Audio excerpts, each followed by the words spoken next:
H ராஜா என்ற BJP leader என்னை சந்திக்குமாறு அழைத்து அவரை நான் சந்தித்தேன். எங்க சந்திச்சீங்க? அவர் அழைத்தார், சென்றோம். வார்த்தையை அளந்து பேசுங்க, நான் இல்லைன்னு சொல்லவே இல்லை சார். அவரு நீ வா நீ வா நீ வா நீ வான்னு கூப்பிடுற, யாருமே வரமாட்டேன்றாங்க. மோடி உங்களுக்கு தெரியுமா? மோடிக்கு உங்களுக்கு அவருக்கு தெரியுமா? உங்களை என்னை பற்றி மோடிக்கு தெரியும். ஓ அப்படியா? தப்பு தப்பா சொல்லாதீங்க ப்ளீஸ். இல்ல இல்ல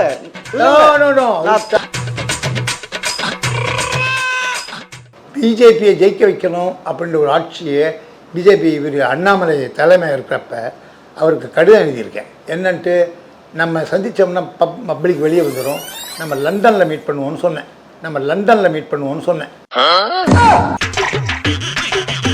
யாருக்கு தெரியாது? நீங்க ஒரு டிடெக்டிவ், இது சொல்லலாமா? யாருக்கு தெரியாதுங்க நான் மீட் பண்ணது. இப்போ எல்லாருக்கும் பொது வெளிகளுக்கு தெரிஞ்சு போச்சு. சீமான் பாரு ஜெயிச்சு வந்தாலும் முதலமைச்சர் ஆகிறது வாய்ப்பே அவருக்கு கிடையாது. சீமான் ஜெயிச்சு வந்துருவாரா? அப்படி கனவு காண்றீங்களா?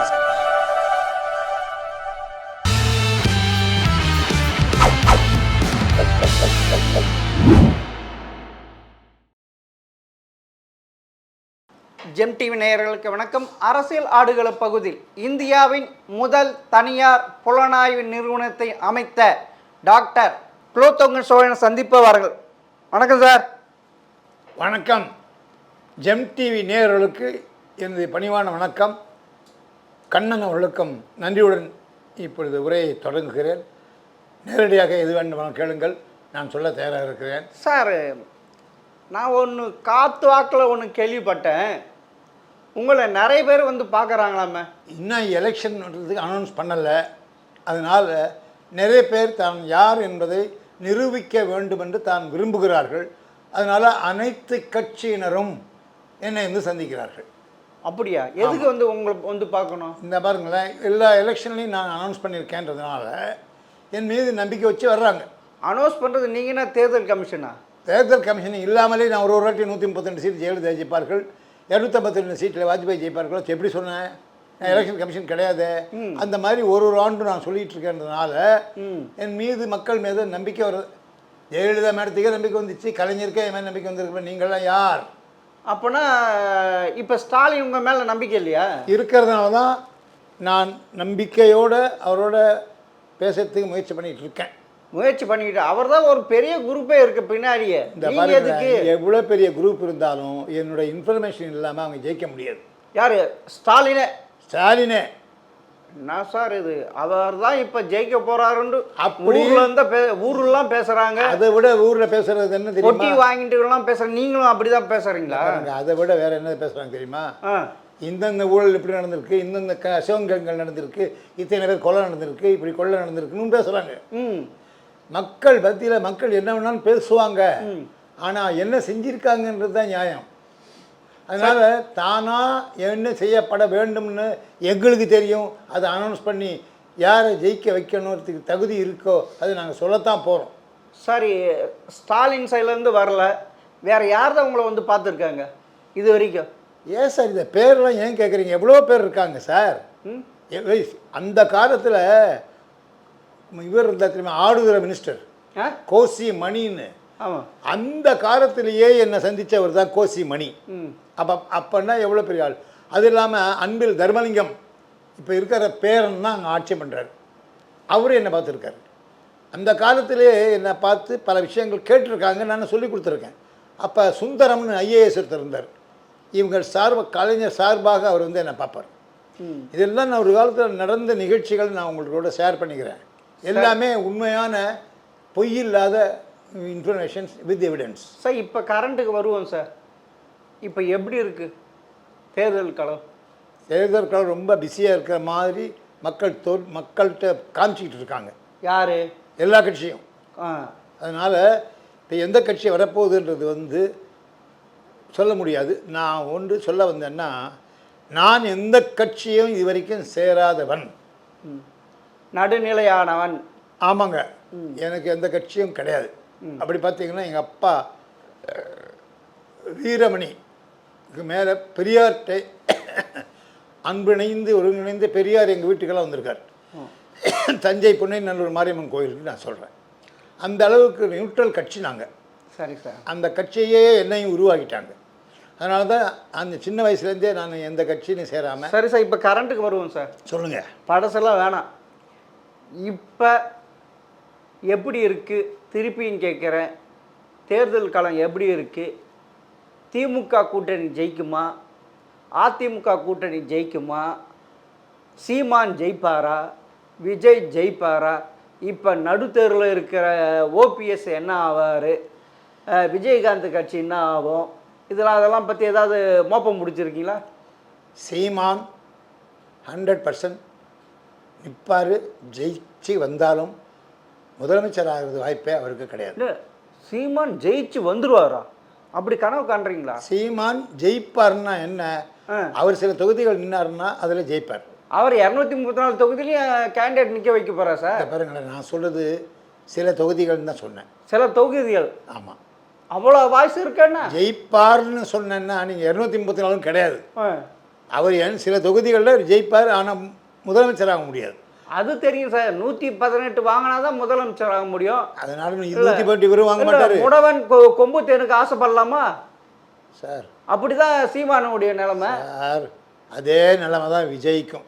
விஜய்க்கா சார்? இன்னைக்கு ஸ்டாலினும் சரி, உதயநிதியும் சரி, எடப்பாடியும் சரி, நைனா நாகேந்திரன் சரி, யாருக்கும் இல்லாத ஆதரவு, இளைஞர்களாவது இளம் பெண்கள் ஆதரவு, ஒரு மாஸ் லீடர் அவர் தான்.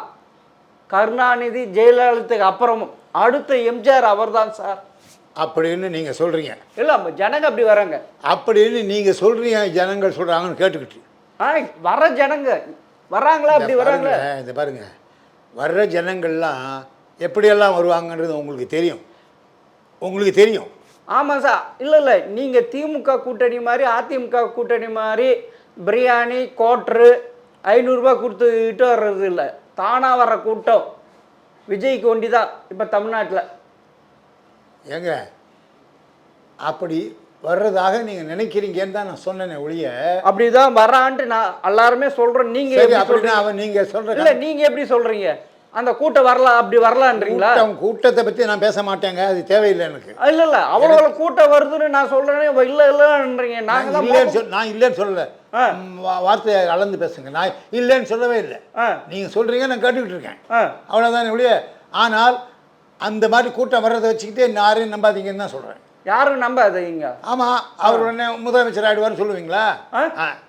சொல்ல முடியாது. இல்ல அதை நீங்க தான் சொல்றேன். இல்ல இல்ல இல்ல, என்டிஆர் எப்படி வந்தாரு, அரவிந்த் கெஜ்ரிவால் எப்படி கட்சி ஆரம்பிச்சு 6 மாசத்துல வந்து பழைய கதையை பேசாதீங்க. நீங்க பழைய கதையை பேசுறது. இப்ப நான் அந்த இது பழைய கதையை பேச வேணாம்னு சொல்லிட்டு தானே வேற புத்துக்கலைக்கு வந்தீங்க. ஆமா, திருப்பி அங்க போனீங்கன்னு நினைச்சோம்.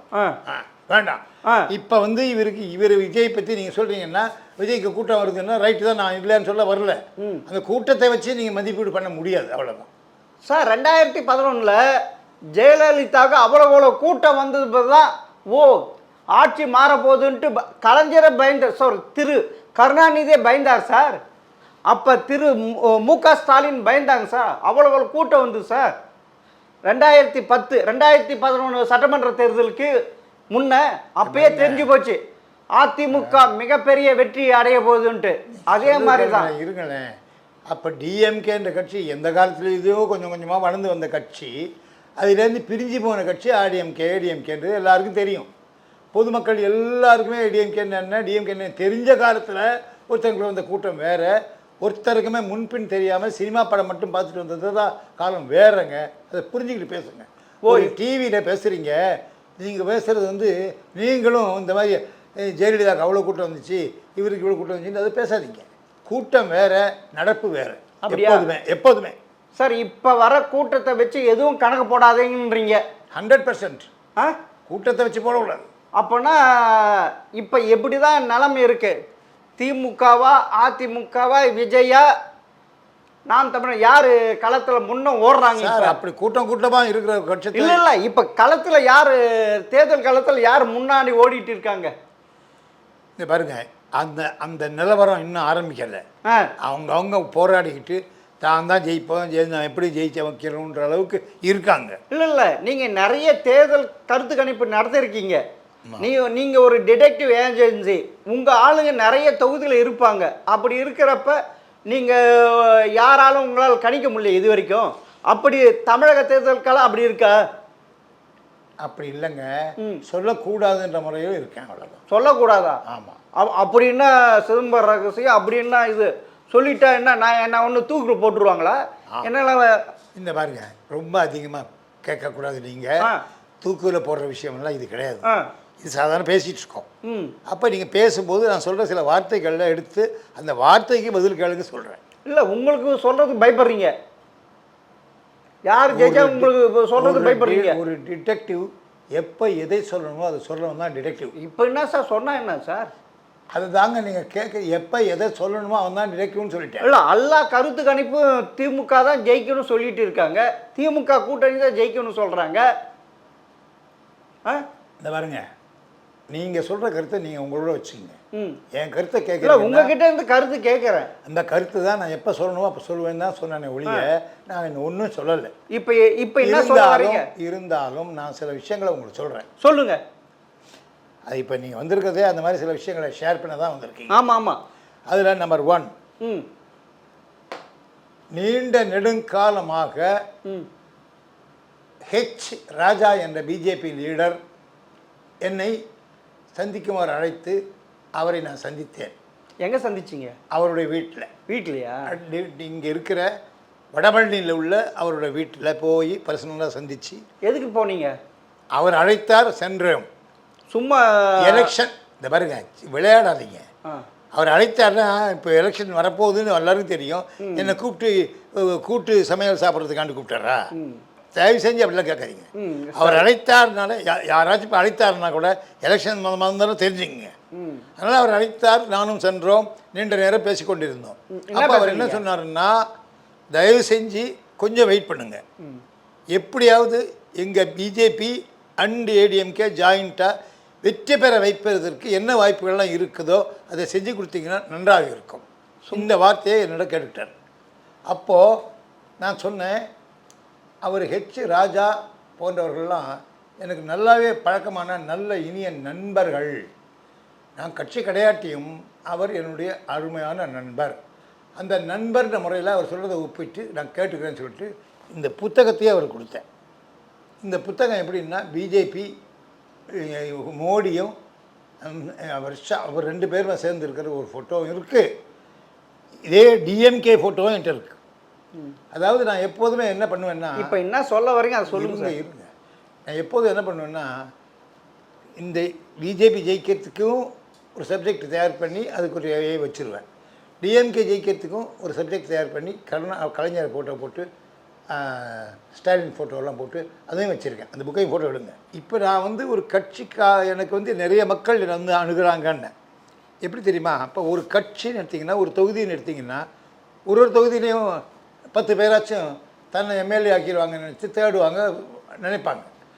ஏடிஎம்கேல இருப்பாங்க, டிஎம்கேல இருப்பாங்க, பல கட்சியில் இருக்கவங்களும் வருவாங்க. அப்போ வரும்பொழுது ஒரு கட்சியிலேருந்து வந்தாங்கன்னா, எங்கிட்ட எலெக்ஷனில் அனௌன்ஸ் பண்ணுறதுக்கு முன்னாடி என்கிட்ட வந்தாங்கன்னா அவங்களுக்கு இன்ஃபர்மேஷன் கொடுத்து இவங்க தான் இந்த அளவு ஓட்டு வாங்குவாங்கன்னு சொல்லி வச்சு தான் நான் அவங்களுக்கு என்னென்ன தேர்வாங்கன்றது சொல்ல முடியும்.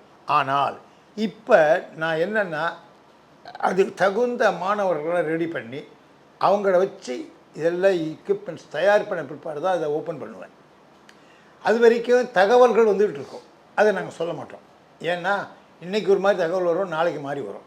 அதனால் நாங்கள் எல்லாம் எடுத்து முடித்த பிற்பாடு தான் எலெக்ஷன் அனௌன்ஸ் பண்ணுறதுக்கு முன்னாடி நாங்கள் ரிப்போர்ட் பண்ணுவோம்.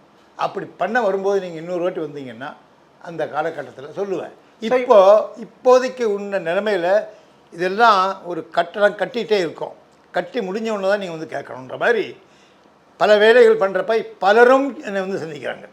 அதாவது 12 கட்சிகள் எடுத்தீங்கன்னா இது இருக்க எல்லா கட்சியும் எழுதி வச்சு அந்த கட்சியெலாம் எல்லாம் தெரியும் சார். அப்புறம் விடுங்க சார். அப்போ விட்டுருங்க, அத்தனை கட்சிக்காரங்களும் ஒரு தொகுதியில் உள்ளவங்களும் வர்றாங்க. அதுக்கு எனக்கு எப்படின்னா, நான் அந்த நேரத்தில் ஃப்ரான்ச்சைஸின்ற ஒரு இயக்கத்தை உற்பத்தி பண்ணி வச்சுக்கிட்டு இருக்கேன். டிரெக்டிவ் ட்ரைனிங் அகாடமி ஒன்று ஸ்டார்ட் பண்ணி வச்சுட்ருக்கேன். இதெல்லாம் எனக்கு உதவியாக இருக்கும் இன் ஃபியூச்சரில். அப்போ அழகாக கண்டுபிடிச்சி இன்னார் தான் ஜெயிப்பார்கள், இன்னார் தான் ஆட்சிக்கு வருவார்கள்ன்றதை 100% ஓப்பனாக சொல்லிடுவேன். நீங்கள் சொல்கிறது 100% வந்துடும். 100% வந்துடும் சார். தமிழ்நாட்டில் கருத்து கணிப்பே ஃபெயிலியர் ஆகிடும் சார். என்கிட்ட ஃபெயிலியர் ஆனதே இல்லை. நான் பல ஆண்டுகள் நான் பண்ணியிருக்கேன், இது வரைக்கும் ஃபெயிலியர் ஆனதில்லை, இன்னும் ஆகவும் ஆகாது. இப்போ நான் பண்ண போகிறது ரொம்ப அக்யூரேட்டாக பண்ண போகிறேன். இவங்க மாதிரி சும்மா 50,000 1 லட்சம் ஓட்டுலாம் கிடையாது. நான் எடுத்தனாலே ஒரு தொகுதியில் 3 லட்சம் ஓட்டு இருக்குன்னா 1.5 லட்சம் ஓட்டு இருக்குன்னு பார்த்துருவேன், பாதி பார்த்துருவேன். அப்படியா? ஆமாம். அவ்வளோ ஆள் வச்சுருக்கீங்க? வச்சுருக்கேன். அவ்வளோ பணம் இருக்குது உங்கள்கிட்ட பணம் இருக்குல்ல, எனக்கு தானே. இப்போ நான் பிஜேபிக்கு வச்சு ஒர்க் பண்ண போகிறேன், பிஜேபிக்காரன் தர போகிறோம், ஏடிஎம்காரன் தர போகிறோம், அவங்கள வச்சு தான் நான் செய்ய போகிறேன். எனக்கிட்ட பணம் கிடையாது. ஆமாம். அப்படியா? ஆமாம். இப்போ பாஜக எச் ராஜா உங்களை பார்த்துருக்காரு. ஆமாம். ஆனால் அவர் இணைஞ்சிருக்கிறது பிஜேபி இணைஞ்சிருக்கிறது ஏடிஎம்கிட்ட நல்லா பணம் வச்சுருக்காங்க. நிச்சயமாக அவங்க எனக்கு உதவி பண்ணாங்க. அவங்க ஜெயிக்கிறதுக்கு நான் உதவி பண்ணுவேன். அப்படி? ஆமாம். அப்படி என்ன கேட்டால் அவங்களை ஜெயிக்க வச்சு கூட என்னால் காட்ட முடியும். இபிஎஸ்ஸை நீங்கள் முதல்வராக கூட ஆக்கி செஞ்சிடுவீங்க. ஜெயிக்க வச்சு ஆக்கிடுவேன். உங்களை பார்த்து முடியும் முடியும் முடியும் முடியும் அவர் என்னை சந்திக்கும் பட்சத்தில் ஹெச் ராஜா போன்றவர்களை வச்சு அவரும் நான் சொல்கிற மாதிரி நடந்துக்கிட்டாங்கன்னா 100% ஜெயிக்க வச்சுருவேன். உங்களை தான் எச் ராஜா பார்த்து சொல்லியிருக்காரு, அதிமுக பாஜக ஜெயிக்கிறது வழியை பாருங்கன்னு உங்ககிட்ட சொல்லியிருக்காரு. இன்னும் பணமெல்லாம் கொடுக்கலையே. பணம் கொடுத்தாதான் வேலை செய்வீங்க. ஏங்க இப்போ எப்படி நீங்கள் அங்கே வந்தீங்க? ஒரு ஆட்டோக்காரன்ட்ட டாக்ஸிக்காரன்ட்ட பணம் கொடுத்து தானே இதெல்லாம் தூக்கிட்டு வந்தீங்க. எனக்கு தெரிஞ்சவனா ஓசியில் போயிடுவேன். எனக்கு இப்போ இந்த ஓசியெல்லாம் என்னால் முடியாதுங்க. வேணா தேவையில்லாம டைம் வேஸ்ட் பண்ண வேணாம். எனக்குன்றது பண உதவிகள் இருந்தால் தான் எலெக்ஷனில் ஜெயிக்க முடியும், எல்லாருக்கும் தெரியும். அப்போ எனக்கு நீங்கள் கோடிக்கணக்கான ரூபா கொட்டி கொடுக்க வேண்டாம். எனக்கு நான் எனக்கு ஒரு ஸ்கீம் வச்சுருக்கேன், ஸ்கீம் பாருங்கள், ஓகே நல்லா இருக்குது ஸ்கீம்னா ஓகே வேணும்னா அப்புறம் பணம் கொடுங்க, நான் ஒர்க் பண்ணி கொடுக்குறேன். அவ்வளோதானே ஒழிய நீங்கள் நினைக்கிறவங்க சும்மா செய்கிறேன்னா இவங்க இந்த பொய் சொல்லி டிவியை ஏமாற்ற மாட்டேன், வேண்டாம். அதனால் ஐம் சாரி, திருப்பி அதே தான் உங்களுக்கு சொல்கிறேன் மிஸ்டர் கண்ணன். நீங்கள் கேட்குற கேள்விகளை நல்லா தெளிவாக கேட்குறீங்க. I am proud of you. இன்னும் ஜோக் பண்ணாமல் பண்ணுறீங்க, நல்லா இருக்குது, சந்தோஷமாக இருக்குது. அதனால் இன்னும் சீரியஸாக கேளுங்க, நான் சொல்கிறேன். இப்போ கேட்டது இருங்களேன். ஸ்டாலினை ஜெயிக்க வைக்கிறீங்களா, இவரை மைனார் நாகேந்திரன் ஜெயிக்க வைக்கிறீங்களான்றதை விட யார் எங்கிட்ட நெருக்கி என்கிட்ட பண உதவிகள் கொடுத்து என்னோடய பிளானை ஒத்துக்கிறாங்களோ நான் ஜெயிக்க வச்சு காட்டிடுவேன். தோக்கிற ஆளு கூட ஜெயிக்க வச்சுடுவீங்க. தோக்கிற ஆளுன்ற வார்த்தையாக அர்த்தம் கிடையாது. இல்லை, என்னுடைய பிளான் பிரகாரம் இதில் ஜெயிக்க வைக்க முடியும்ன்றவங்கள தான் அவங்க வந்தாங்கன்னா, நான் சொல்கிறதெல்லாம் செஞ்சாங்கன்னா ஜெயிக்க வச்சுருவேன். ஒரு ஆள் உங்கள் ஒரு கட்சியில் எச் ராஜா என்னை மாத்திரம் ஜெயிக்க வச்சுட்டு மாத்திரம் கேட்பாங்களா, இல்லை கட்சியே ஆட்சிக்கு வர மாதிரி கேட்குறாங்க? எனக்கு இது வரைக்கும் நான் நினச்சிட்டு இருக்கிற ஒருத்தர் எல்லாமே ஆட்சிக்கு வர்றவங்க தான் என்னோட அணுகாக இருக்காங்க. அப்படியா? அதனால தான் இப்போ தனிப்பட்ட முறையில் ஒரே ஒரு ஆள் கேட்குறது எனக்கு அவசியம் கிடையாது. கேட்டாங்கன்னா அவங்களோட நிலவரம் எப்படி இருக்குன்னு அதை சொல்லிடுவேன். அது ரொம்ப சில்லற விஷயம், நான் பார்க்குறது பெரிய விஷயம். அதனால் பெருசாக பேசுவோம். சரி, நல்ல விஷயத்துக்கு வருவோம் சார். சொல்லுங்கள். இப்போதைக்கு யாருடைய வண்டி நல்லா ஓடிட்டு இருக்கு வெற்றி கோட்டுக்கு நோக்கி? இபிஎஸ்ஸா? ஆமாம் சார். அவர் நீ வா நீ வா நீ வா நீ வான்னு கூப்பிட்ற, யாருமே வரமாட்டேன்றாங்க. எந்த கட்சியை கூட்டணி வைக்கிச்சு வரமாட்டேன்னா அப்படிப்பட்ட இபிஎஸ் ஜெயிச்சிடுவான்றீங்களா? சொல்லட்டுமா? அவர் மாதிரி போல்டஸ்ட் மேன், ஸ்ட்ராங் மேன் இனி யாருமே இல்லை. ஒரு படி ஜெயலலிதாவோட கூட தான் இபிஎஸ். அப்படியா? ஆமாம். ஆனால் அவரை நம்பி வந்தவங்களாம் எல்லாரும் என் முதுகில் நிறைய குத்தி இருக்கிறாரு சார். அந்த குத்து தாங்குற சக்தி அவர் இருக்கு, தாங்கிட்டு இல்லை. எடப்பாடி எல்லா முதுகில் குத்தி குத்தி அனுப்பிச்சிருக்காங்களே. எடப்பாடி பாஜகவே லாஸ்ட்ல 2024 அது முதுகில் குத்திட்டாரு, ஓபிஎஸ் குத்திட்டாரு, சசிகலாவை குத்திட்டாரு, தினகரன் குத்திட்டாரு. இப்படி இருக்கிறவங்க எப்படி சார் உங்களை நம்பி வருவார்? ஏங்க நீங்கள் சொல்கிறதெல்லாம் ஒரு தலைவர்கள் மட்டும்தான் பேசுகிறீங்க, நீங்கள் தொண்டர்கள் பற்றி பேசலை. நான் சொல்கிறேன், தொண்டர்கள் எந்த தொண்டர்களை கூடிய பர்சன் என்ன நோக்கி வர்றாங்களோ அவங்கள ஜெயிக்க வச்சிருந்தா நான் சொன்னேன். சரி, இபிஎஸ் இதில் இபிஎஸ் வந்தாலும் ஜெயிக்க வைப்பேன், ஸ்டாலின் வந்தாலும் ஜெயிக்க வைப்பேன். ஓ, என்னை பொறுத்தவரைக்கும். அப்போ அதனால் நீங்கள் நல்ல கேள்வியை புரிஞ்சுக்கிட்டு ஒர்க் பண்ணணும். என்ன நான் ஒரு கன்ஸ்ட்ரக்ஷன் ஒன்று பண்ணிகிட்டு இருக்கேன்னா அந்த கன்ஸ்ட்ரக்ஷனை புரிஞ்சுக்கிட்டு இப்படி செய்யுங்க சார் பரவாயில்ல நான் வர்றேன்னு சொல்லி வர்றவங்கள ஜெயிக்க வச்சுருவேன். யார் முன்னாடி வர்றாங்களோ அவங்களுக்கு நான் ஜெயிக்க வாய்ப்பு கொடுத்துருவேன். ஸோ இப்போதைக்கு இபிஎஸ் ஜெயிப்புக்கிறதுக்கு நல்ல வாய்ப்பு இருக்குன்றீங்க. இந்த வந்தாருன்னா வாய்ப்பை க்ரியேட் பண்ணி கொடுப்பேன்னு. அதே தான் ஸ்டாலினுக்கும். இந்த ஸ்டாலின் வந்து உண்மையிலே பார்த்தா அவர் இபிஎஸ்ஸை விட இன்னும் நெருக்கமானவர் எனக்கு ஸ்டாலின். ஏன்னா நான் சொந்த ஊர் தஞ்சாவூர்காரன். திருவாரூரில் எங்கள் அப்பா அவங்க எல்லாம் ஒன்றாவே திருவாரூரில் விஜய் சார் கோலி விளையாடி அதெல்லாம் இருக்கட்டும் சார். இப்போ நீங்கள் இப்போ விஷயத்துக்கு வாங்க சார். இப்போ வந்து ஸ்டாலின் தான் பெரிய குரூப்பை வச்சுட்டு அதுக்கான தேர்தல் இதெல்லாம் பண்ணிட்டு இருக்காரு. அவர் வந்து உங்களுக்கு பார்க்கணுமா? அவர் இஷ்டம். ஒரே வார்த்தையில் என்னால் யாரை வேணால் ஜெயிக்க வைக்க முடியுன்ற வார்த்தையோடு தான் நான் சொல்கிறேன் ஒழிய அவர் பெரிய லெவல் பண்ணுறாரு சின்ன லெவல் பண்ணுறாருன்னு நான் அதை ஆர்கியூ பண்ண விரும்பலை. எல்லா கட்சிக்காரனும் பண்ணிகிட்டு இருக்கிறதா எல்லோரும் செய்கிறாங்க. சரி, அதனால் இதை பாருங்க தயவு செஞ்சு சொல்கிறேன். யார் நல்லபடியாக இப்போ ஒன்றும் இல்லை, ஒரு வீடு கட்ட போகிறீங்க நீங்கள், யார் பாஷ்யம் கன்ஸ்ட்ரக்ஷனா இவனான்னு நீங்கள் பார்த்துட்டு அதுக்கப்புறம் நீங்கள் யோஜனை பண்ணிட்டு யார்கிட்ட போகிறீங்களோ அவனுக்கு பணம் கட்டினீங்கன்னா அவன் வீடு கட்டி கட்டுப்பான்ற மாதிரி தான் என் கதையும். என்னை பொறுத்தவரையிலும் என் லெவலுக்கு யாருமே கிடையாது. டிடெக்டிவாக இருக்கிறவன் எவனுமே என் லெவலுக்கு பூந்து இந்த பதிவு பண்ணுறது கிடையாது. இல்லை இந்தியாவிலே கிடையாதா, உலகத்திலேயே கிடையாதா, தமிழகத்தில் கிடையாதா, இல்லை சென்னையில் கிடையாதா? இந்தியாவில் கிடையாதுன்னு சொன்னப்போ நீங்களா அளந்துக்கிட்டு போகாதீங்க ப்ளீஸ். இந்தியாவில் கிடையாதுன்னு நம்ம இந்தியா மக்கள் பற்றி தான் பேசுகிறோம். இந்தியாவில் கிடையாது. குரோத்துங்க சோழன் டிடெக்டிவ் இன்டர்நேஷ்னல்னா என் லெவலுக்கு ஒர்க் பண்ணுறதுக்கு இந்தியாவில் ஆள் கிடையாது. எஸ்பெஷலி எலெக்ஷனில். மோடிக்கு தெரியுமா நீங்கள் வச்சுக்கிறது? நல்லா தெரியும். அப்படியா? தெரியும். ஓ அப்போ மோடி உங்களுக்கு தெரியுமா?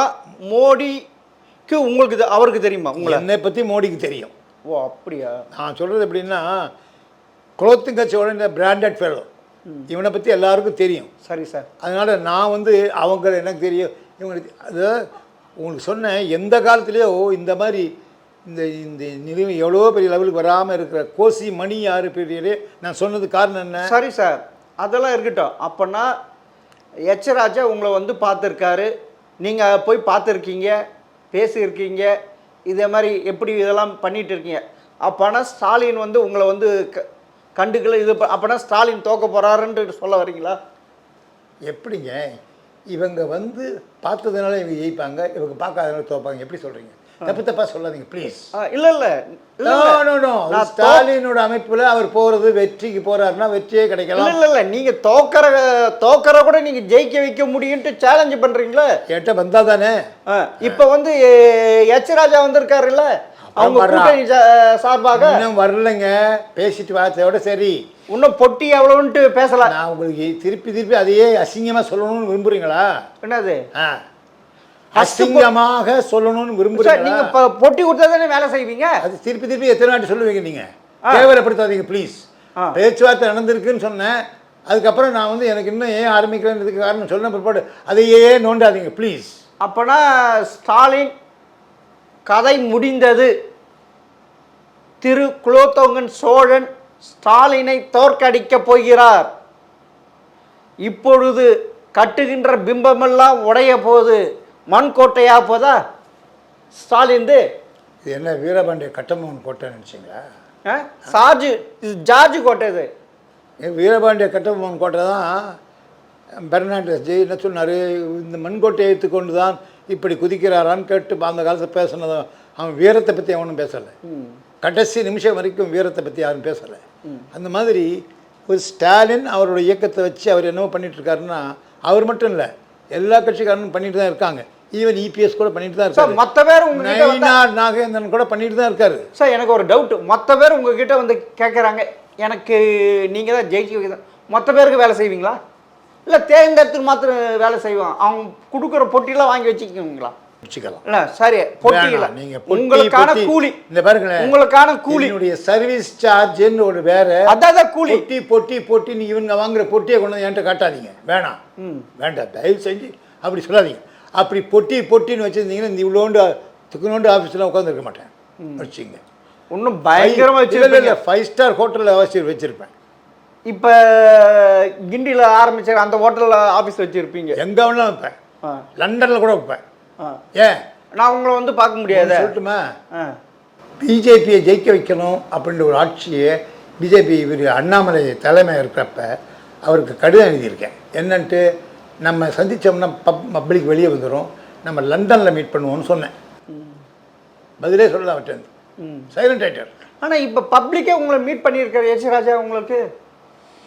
அதெல்லாம் பப்ளிக்காக மீட் பண்ண நான் தான் சொல்லி தான் எல்லாருக்கும் தெரியும், யாருக்கும் தெரியாது. நீங்கள் ஒரு டிடெக்டிவ், இது சொல்லலாமா? யாருக்கும் தெரியாதுங்க நான் மீட் பண்ணது. இப்போ எல்லாருக்கும் பொது வெளிகளுக்கு தெரிஞ்சு போச்சு. இப்போ குலோத்துங்கன் அவர்கள் எச் ராஜா கூப்பிட்டு இது மாதிரி பேசியிருக்காரு அப்படின்ட்டு சொல்லிட்டீங்க. அப்போனா திருப்பி அங்கேயே கேட்காதீங்க. ஹெச் ராஜா எனக்கு ரொம்ப நெருங்காலிய நண்பர்னு சொல்லிட்டேன். அதனால் மீட் பண்ணார், நான் பேசிட்டோன்னு சொன்னேன். அதை விட்டுட்டு வேறு அவர் என்ன முடிவில் இருக்கிறாரு, எப்படி வரப்போகிறாரு, அவர் வந்து எல்லாம் பேசிட்டு வர்றேன்னு சொன்னார். யார்கிட்ட? நயனார் நாகேந்திரன்ட்டையும் பேசுகிறேன், அப்புறம் இவர் இருக்கார் கேசவமூர்த்திகிட்ட பேசுகிறேன். இவங்க 2 பேர் தான் தமிழ்நாட்டில் வந்து டக்குன்னு முடிவெடுத்து வரக்கூடியவர். இந்த வார்த்தைகள்லாம் தெளிய சொன்னவர் ஹெச் ராஜா. இவ்வளோ உண்மையான விஷயங்களை நீங்கள் என்னுடைய நண்பர்ன்ற முறையில் பேசுகிறீங்க. அதனால் நான் இந்த நேரத்தில் இவ்வளோத்தையும் சொல்லிக்கிறேன். அதனால் எனக்கு எந்த கவலையும் கிடையாது. ஸ்டாலின் மேலே விருப்பம் கிடையாது, இபிஎஸ் மேலே விருப்பம் கிடையாது, யார் மேலேயும் எனக்கு வெறுப்பு கிடையாது. எல்லார் மேலேயும் திருப்தியோட அற்புதமாக நான் எண்ணத்தை நினச்சிக்கிட்டு இருக்கிறேன். யார் என்னை நோக்கி வந்து சார் என்னை எப்படியோ நான் இருக்கேன், இந்த நிலைமையை சொல்லுங்கள், என் கட்சிகள் எந்தெந்த நிலைமையில் எங்கே இருக்காங்கன்றதை சொல்லுங்கள் சொன்னாங்கன்னா என்னால் முடியும். ஏன்னா என் கட்சி துப்பறியும் நிறுவனத்தோட கட்சி தௌசண்ட்ஸ் ஆஃப் இன்ஃபார்மன்ஸை ஃப்ரீலான்சர்ஸை வச்சுருக்கிறதுனால என்னால் அதெல்லாம் கண்டுபிடிச்சி கொடுக்க முடியும். கண்டுபிடிச்சி கொடுக்கறதுக்கு வந்தாங்கன்னா அதை செய்ய முடியும். அப்போ அவங்க நிலைமை என்னன்றது சொல்ல முடியும். நீங்கள் வெற்றியா தோல்வியெல்லாம் இப்போயே கேட்காதீங்க. சொல்ல முடியாது. பரம ரகசியம். அது ரகசியம் இல்லை, தெரிஞ்சாதானே சொல்ல முடியும். இப்போ ஒன்றுமே தெரியாது. தெரியாது. எந்த தொகுதியை இது தெரியாதுங்க. எல்லா தொகுதியிலும் தகவல்கள் வருது. இன்றைக்கி ஒரு மாதிரி வருது, நாளைக்கு வேறு மாதிரி வருது. அப்போ அதை நம்பி சொல்ல முடியாது. சரி சார், விஜய் உடைய ஜாதகம் எப்படி இருக்குது? உங்களை நீங்கள் டிடெக்டிவ் விஜய் பொறுத்த வரணும் தலைகீழ் நின்னாலும் ஒரு முதலமைச்சராக வர முடியாது. அப்படியா? அவராக ஜெயிப்பாரா? அதை கேட்காதீங்க, அதை பற்றி சொல்ல முடியாது. தலைகீழ நின்றாலும் முதலமைச்சராக முடியாதுன்னு தான் சொன்னேன். இப்போ ஓபிஎஸ் கொஞ்சம் வெளியே வந்திருக்கு, அவருடைய நிலைமை எப்படி இருக்குது? ஓபிஎஸ் நிலைமை ரொம்ப பரிதாபமான நிலைமை. அவர் பாவம் வழி தெரியாமல் திணறி போய் அங்கே கதவு தட்டி இங்கே கதவு தட்டி தடுமாறிட்டு இருக்கார். சார், அந்த ஓபிஎஸ் உங்களை வந்து மீட் பண்ணி அவர் முதல்வராக்கிடுவீங்களா? அது உங்களால் முடியுமா? அவர் வந்து கேட்கட்டும், பார்த்துக்கலாம். இல்லை கேட்குறேன். ஏன்னா மேடம் ஜெயலலிதா இருக்கிற பீரியட்லாம் நான் அப்படி அவர் வந்து பிடபிள்யூ மினிஸ்டராக இருப்பார். என்ன ஓபிஎஸ் நான் அவங்களோட பேசணுன்னா சரி சார், அதெல்லாம் இப்போ இது தேசிய காலங்களில் என்ன சொன்னாலும் கேட்கக்கூடிய காலம். சரி, இப்போ வந்து ஓபிஎஸ் உங்களை வந்து பார்த்து எங்கள் கட்சியை வெற்றி பெற்று என்னை முதல்வர் ஆக்குங்கள்ன்ட்டு உங்ககிட்ட வந்து அக்ரிமெண்ட் போட்டு நீங்கள் அதற்கான பணி செஞ்சு அவரை ஜெயிக்க வைப்பீங்களா? 100%. சரி சார், திருப்பியும் உங்களை வந்து மீட் பண்ணுறேன் சார். மிக்க நன்றி சார். மிக்க நன்றி. நல்ல கேள்விகளோடு முடிச்சிங்க. ஓபிஎஸோடு முடிச்சிங்க. ஓபிஎஸ் கூட என்னோட இனிய நண்பர், நல்ல பழக்கம் இருந்தவர் தான். அவர் ஜெயிக்கணும்னு வந்தாருன்னா, அவர் அதுக்கு தகுந்த ஏற்பாடோடு எனக்கு வந்தாருன்னா நிச்சயமாக நான் அவருக்கு உதவி பண்ணுறதுக்கு நான் ரெடியாக இருக்கேன்.